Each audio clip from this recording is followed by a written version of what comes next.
This is lecture 4 on unit 6 in the course of discrete mathematics. तो last lecture में हम graph isomorphism के बारे में पढ़ रहे थे. So in this lecture as well, we will continue the topic of graph isomorphism. तो ग्राफ आइसोमॉर्फिज्म में जैसे हमने लास्ट टाइम डिस्कस किया था, हमारे पास यहाँ पे दो टाइप्स की प्रॉब्लम रहती है.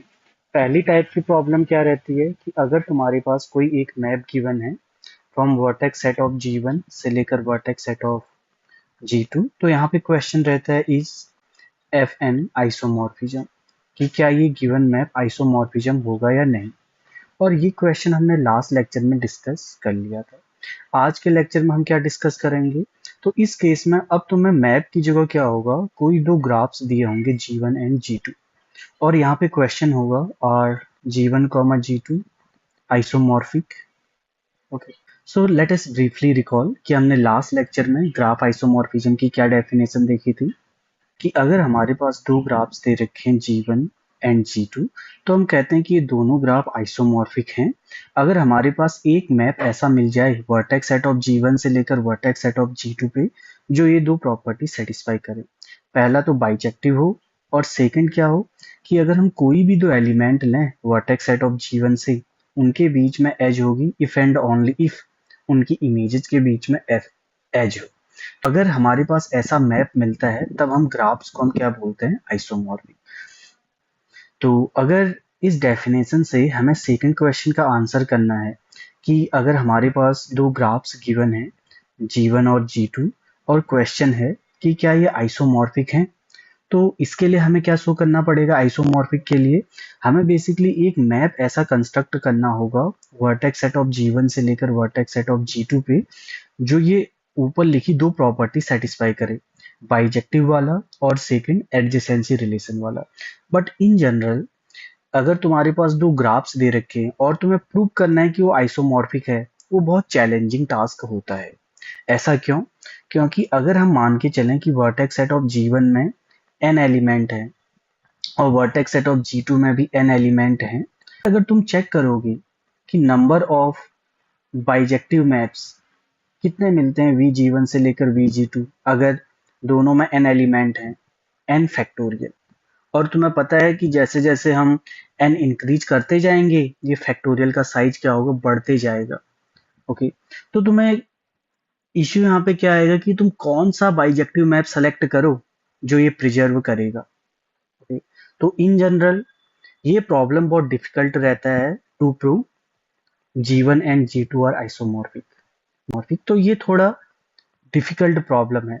बट हम क्या करते हैं कि अगर हमारे पास दो ग्राफ्स कोई भी G1 और G2 दे रखे हैं, तो हम कुछ प्रॉपर्टीज पे फोकस करेंगे. ओके, जो आइसोमॉर्फिज्म के अंडर क्या रहेंगी, सेम.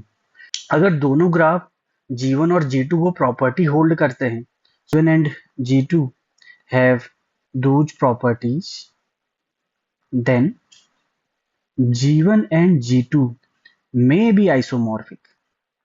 तो अगर वो प्रॉपर्टीज हैं तो ये मे भी आइसोमॉर्फिक हो सकते हैं. बट अगर किसी एक में वो प्रॉपर्टी है और दूसरे में प्रॉपर्टी नहीं है, तो हम डायरेक्टली कह सकते हैं they are non isomorphic. Okay, तो उनके बीच में ऐसा कोई भी मैप नहीं मिलेगा, बाइजेक्टिव मैप नहीं मिलेगा जो एडजेसेंसी रिलेशन को प्रिजर्व कर सके. तो अब हम इसे थोड़ा फॉर्मली लिखते हैं, what do we mean by these properties. Okay, तो इन्हें हम बोलते हैं ग्राफ इनवेरिएंट्स.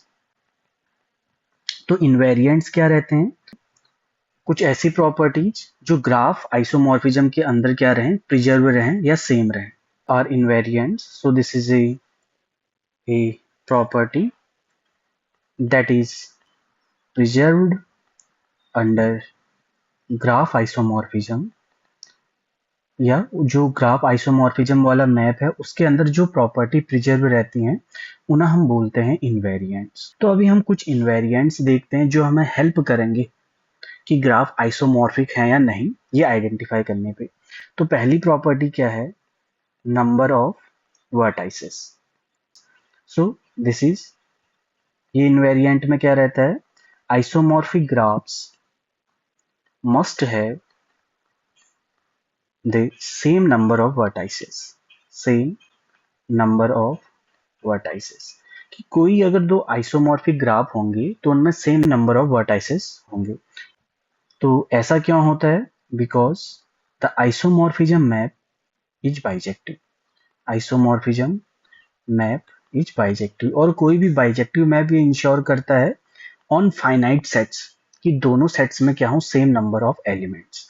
तो हम इसका यूज करके भी हम कई बार आइसोमॉर्फिज्म चेक कर सकते हैं। तो जैसे हमने ऊपर देखा कि अगर इनवेरिएंट्स क्या है, सेम हैं, तब वो मे बी हो सकता है आइसोमॉर्फिक, बट इसकी कोई गारंटी नहीं कि होगा। बट अगर इक्वल नहीं है तो वो नॉन आइसोमॉर्फिक ही होगा। तो हम जस्ट इससे कुछ एग्जांपल करते हैं। सपोज हमारे पास एक ग्राफ दे रखा है G1 से 1 2 3, और दूसरा ग्राफ हमारे पास दे रखा है से G2। Okay, A B C comma D. अब क्वेश्चन है कि are these two graphs isomorphic, are G1 and G2 isomorphic? तो आंसर क्या रहेगा? नो। क्योंकि अभी हमने क्या देखा, तो एक हमारे पास ऐसा नंबर है जो ग्राफ आइसोमॉर्फिज्म में सेम रहता है, that is number of vertices. तो कोई भी दो ग्राफ जो आइसोमॉर्फिक होंगे उनमें नंबर ऑफ वर्टाइसेस क्या होने चाहिए? सेम। तो इस केस में हम क्या नोट करते हैं कि दोनों में अलग अलग वर्टाइसेस हैं। G1 में कितने वर्टाइसेस हैं? So this is the number of vertices in G1 3, number of vertices in G2 कितने हैं? 4। So therefore they are not isomorphic. Okay, but ऐसा पॉसिबल है कि दो ग्राफ में नंबर ऑफ वर्टाइसेस सेम हो पर आइसोमॉर्फिक ना हो। फॉर एग्जांपल सपोज हमारे पास यही ग्राफ है से 1 2 3, और एक ग्राफ, दूसरा ग्राफ हमारे पास दे रखा है दिस, ये है G1, ये है G2, ए बी एंड सी। तो क्वेश्चन है कि are these two graphs isomorphic? Are these two graphs isomorphic? तो ये तुम्हें आंसर करना है कि आइसोमॉर्फिक होंगे या नहीं। अब यहाँ पे तुम नोट करोगे दोनों की नंबर ऑफ वर्टाइसेस क्या है? सेम है। अभी इसका हम आंसर हम नेक्स्ट क्या करेंगे, जो हम नेक्स्ट इनवेरिएंट देखेंगे उससे।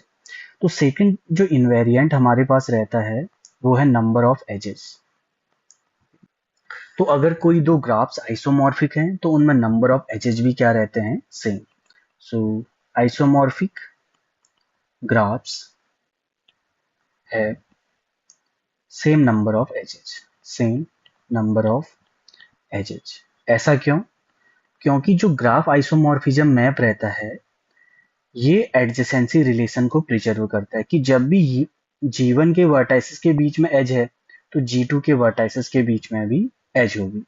Okay, since isomorphism maps preserve adjacency relation. तो ये एडजेसेंसी रिलेशन प्रिजर्व करता है, इसीलिए दो आइसोमॉर्फिक ग्राफ में सेम नंबर ऑफ एजेस होनी चाहिए। तो अगर हम लास्ट वाला क्वेश्चन करें तो इस ग्राफ में हम क्या देखते हैं? Number of vertices. अगर हम चेक करें तो हम देखते हैं कि G1 में भी, G1 एंड G2 में दोनों में नंबर ऑफ वर्टाइसेस कितनी है? सेम है। नेक्स्ट क्या रहेगा? Number of edges. Number of edges check करें, पहले में 3 एजेस हैं, दूसरे में 4 एजेस हैं। तो बट हमने यहाँ पे क्या देखा इस इनवेरिएंट में कि कोई भी दो अगर आइसोमॉर्फिक ग्राफ होंगे तो उसमें सेम नंबर ऑफ एजेस होनी चाहिए। अब यहाँ पे दोनों क्या कर रहे हैं? डिफर कर रहे हैं नंबर ऑफ एजेस में। So therefore G1 and G2 are not isomorphic. तो जो ऊपर ग्राफ बनाया हुआ था वो आइसोमॉर्फिक नहीं होगा। ओके, क्योंकि यहाँ पे नंबर ऑफ एजेस क्या आ रही है? डिफर कर रही है। तो ऐसे हमारे पास और भी बहुत सारे इनवेरिएंट होते हैं जो हम चेक कर सकते हैं। बेसिकली ये इनवेरिएंट हमें किस चीज में हेल्प कर रहे हैं? To prove the given graph are non isomorphic. Next third invariant है हमारे पास, वो है डिग्री सीक्वेंस। तो हमने पहले लेक्चर में देखा था कि किसी ग्राफ का डिग्री सीक्वेंस कैसे निकालते हैं, तो तुम वो चेकआउट कर सकते हो। तो डिग्री सीक्वेंस इसमें क्या रहता है कि टू आइसोमॉर्फिक ग्राफ्स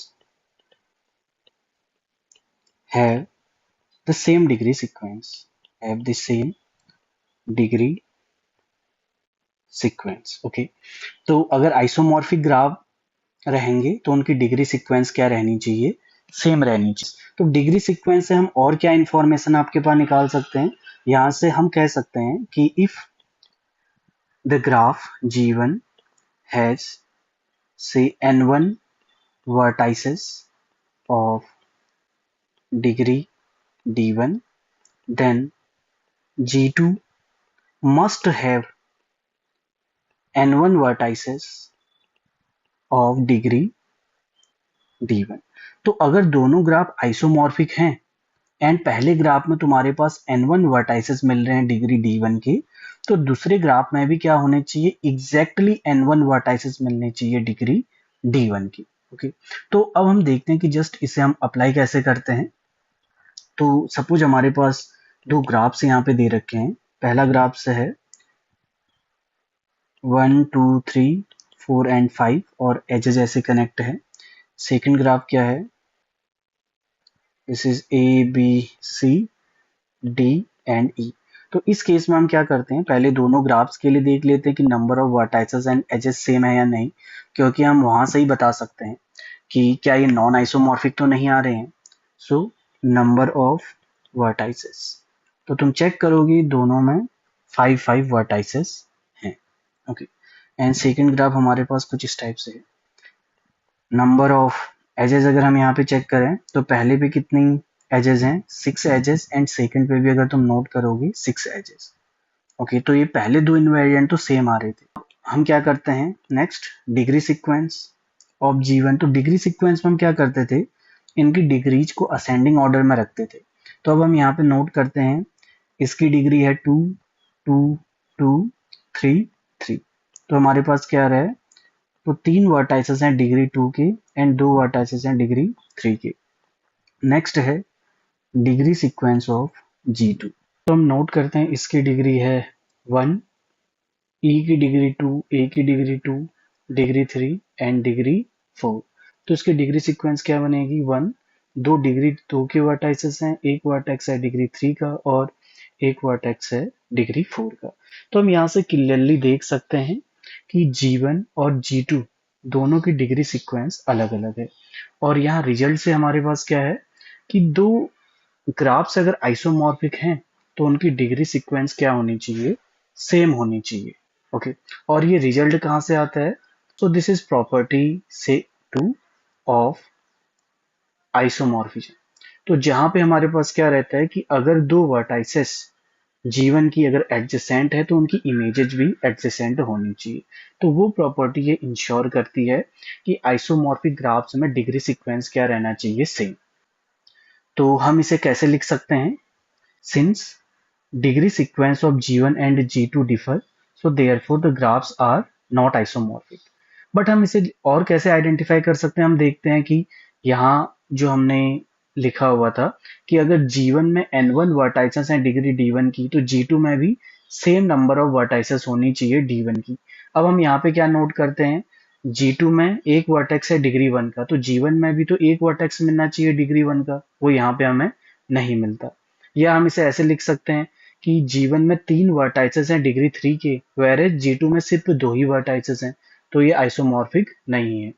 या तो since G2 has a vertex of degree n, whereas there is no vertex of degree 1 in G1, in the graph G1, so therefore these two graphs are not isomorphic।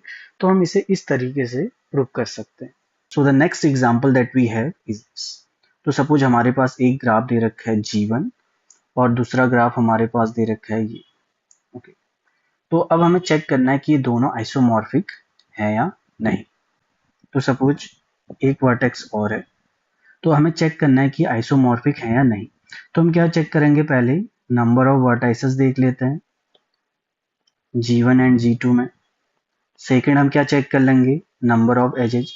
अगर यही पे fail हो जाता है तो हम डायरेक्टली कह सकते हैं नॉन आइसोमॉर्फिक है। तो अभी हम नंबर ऑफ वर्टाइसेस देखें तो 6 वर्टाइसेस पहले पे हैं एंड 6 वर्टाइसेस सेकंड पे हैं। नंबर ऑफ एजेस अगर तुम चेक करोगे, 5 एजेस पहले में है, 5 एजेस सेकंड में है। ओके, अब थर्ड हमारे पास क्या रहता है, डिग्री सीक्वेंस। तो G1 की अगर हम डिग्री सीक्वेंस बनाएं तो हमारे पास क्या पता चल रहा है, 1 डिग्री 1 के कितने वर्टाइसेस हैं, 3 वर्टाइसेस हैं। डिग्री 2 और बाकी वर्टाइसेस का देखें, इसका डिग्री 2 है, डिग्री 2 और एक ही डिग्री 3 का, 2 2 अब second degree sequence of G2 हम बनाते हैं। तो इस केस में हम क्या देखते हैं, यहाँ पर भी यहाँ पे कितने वर्टाइसेस हैं, 3 वर्टाइसेस हैं डिग्री 1 के, 1 1 1, 2 वर्टाइसेस हैं डिग्री 2 के और एक है डिग्री 3 का। अब हम यहाँ पे नोट करते हैं कि यहाँ पे तो ये तीनों चीजें इक्वल हैं। तो क्या हम यहाँ से कह सकते हैं ये आइसोमॉर्फिक होंगे? नहीं, क्योंकि ये इनवेरिएंट्स का इक्वल होना कभी भी हमें गारंटी नहीं देता कि ग्राफ आइसोमॉर्फिक होंगे। तो इसके लिए हम क्या करते हैं, कुछ और प्रॉपर्टी चेक करते हैं। तो अगर हम मान के चलें कि ये दोनों ग्राफ आइसोमॉर्फिक हैं, तो इस मैप, तो यहाँ पे हमें क्या मिलना चाहिए, एक आइसोमॉर्फिज्म मैप मिलना चाहिए। अब वो आइसोमॉर्फिज्म मैप क्या करेगा, डिग्री 4 डिग्री 3 वाले को डिग्री 3 पे ही सेंड करेगा।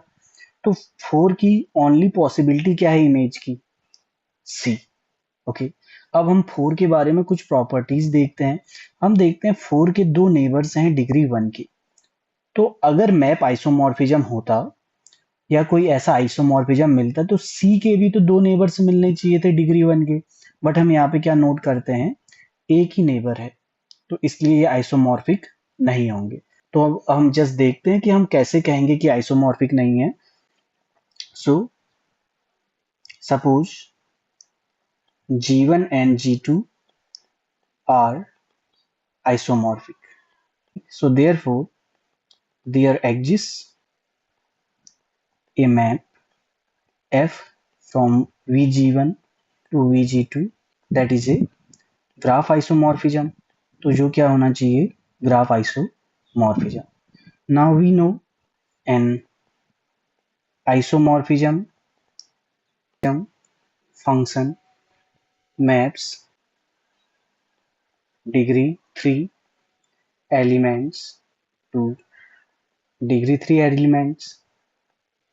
So therefore, the possible image of, यहाँ पे जो हमारे पास वर्टेक्स है 4, उसकी इमेज क्या होनी चाहिए of 4 under F is C. Now as F is an isomorphism, so F maps neighbors of 4 to neighbors of F of 4. तो अगर F आइसोमॉर्फिज्म है तो ये 4 के नेबर्स को क्या करेगा, C के नेबर्स पे मैप करेगा। But we note that 4 has 2 neighbors of degree 1, whereas C has only one neighbor of degree 1. So this gives us a contradiction as F is an isomorphism. Okay. So therefore our assumption is wrong. हमारा assumption क्या था कि ये दोनों isomorphic है, तभी तो हम नेक्स्ट कंक्लूजन पे पहुंच रहे थे। सो therefore G1 and G2 can't be isomorphic. तो हमें ज्यादातर क्वेश्चन में तुम ऐसे ही लिख सकते हो कि अगर हम मान के चले आइसोमॉर्फिक हैं दोनों ग्राफ, तो उनके बीच में क्या होना चाहिए, ग्राफ आइसोमॉर्फिज्म मिलना चाहिए। तो बेसिकली हमने यहाँ पे डिग्री 3 लिखा है, तो तुम कोई भी डिग्री का ले सकते हो। तो कि अगर एक आइसोमॉर्फिज्म मैप है तो किसी भी एक डिग्री n वाले को डिग्री n पे ही मैप करेगा। अब हम देखते हैं हम कौन से पर्टिकुलर एलिमेंट के लिए देख रहे हैं, यहाँ पे हम 4 के लिए देख रहे थे, क्योंकि 4 की डिग्री यहाँ पे क्या है 3।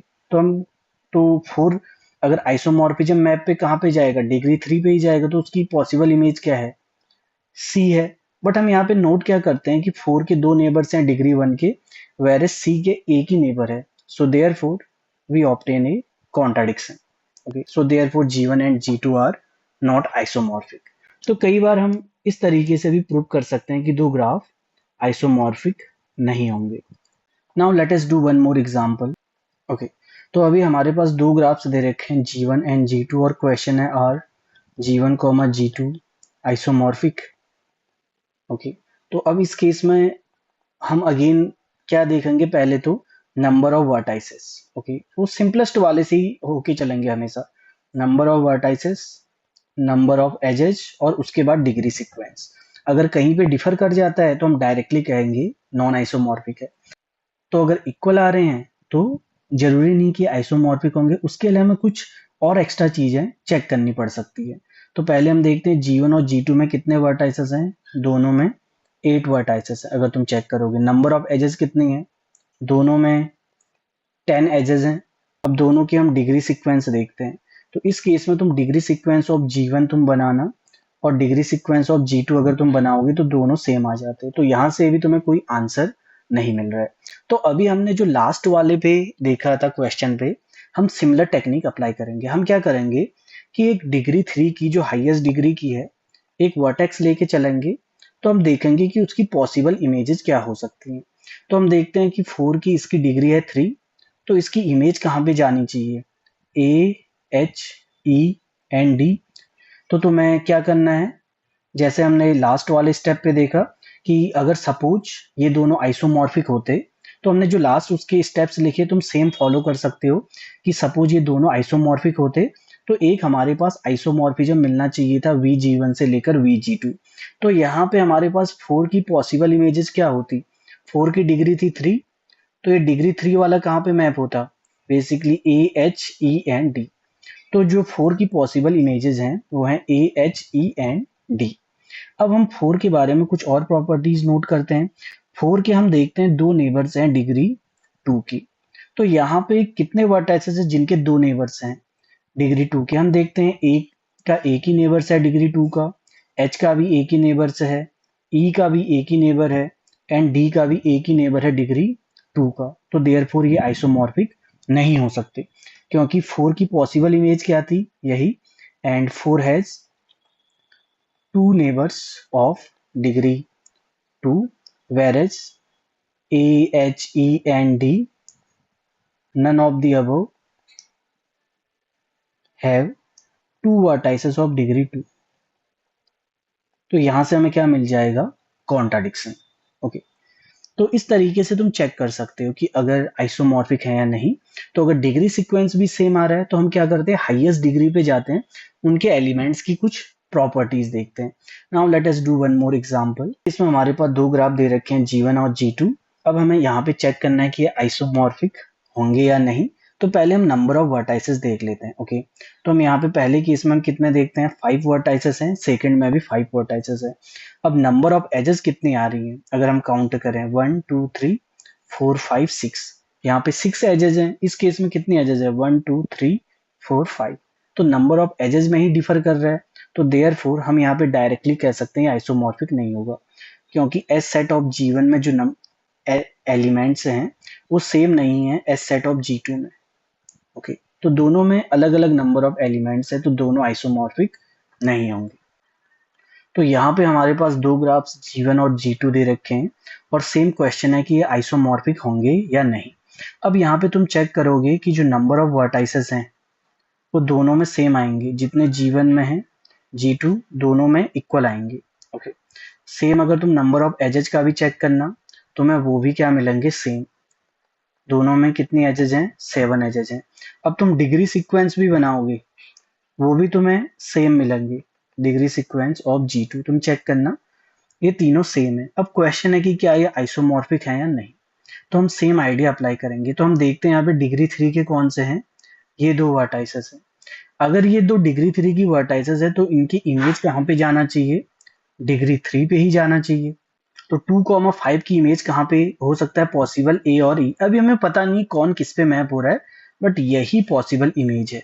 तो हम क्या नोट कर रहे हैं कि 2,5 को कहाँ पे मैप करना चाहिए, ए कॉमा ई पे मैप करना चाहिए। अगर ये आइसोमॉर्फिक है तो एक आइसोमॉर्फिज्म मैप क्या करेगा, वो ऐसे मैप करेगा। अब हम क्या नोट करते हैं, कुछ प्रॉपर्टीज देखते हैं। हम देखते हैं यहाँ पे ए और ई का क्या है, एक कॉमन नेबर मिल रहा है एफ, बट हम नोट करते हैं 2 और 5 का कोई कॉमन नेबर नहीं है, जैसे हमारे पास यहाँ पे एफ मिल रहा है। तो इसलिए ये ग्राफ आइसोमॉर्फिक नहीं होंगे। तो क्या रीजन था, so A comma E has a common neighbour F, whereas 2, 3 do not have any common neighbour, any common neighbour. Okay, तो तुम इस तरीके से बहुत तरीके से प्रूव कर सकते हो कि दो ग्राफ आइसोमॉर्फिक नहीं है। बट अगर तुम्हें शो करना आइसोमॉर्फिक है, तो अगर वर्टाइसेस कम है तो मे बी उतना चैलेंजिंग नहीं होगा, बट नंबर ऑफ वर्टाइसेस बहुत ज्यादा हैं तो ये बहुत डिफिकल्ट टास्क रहता है।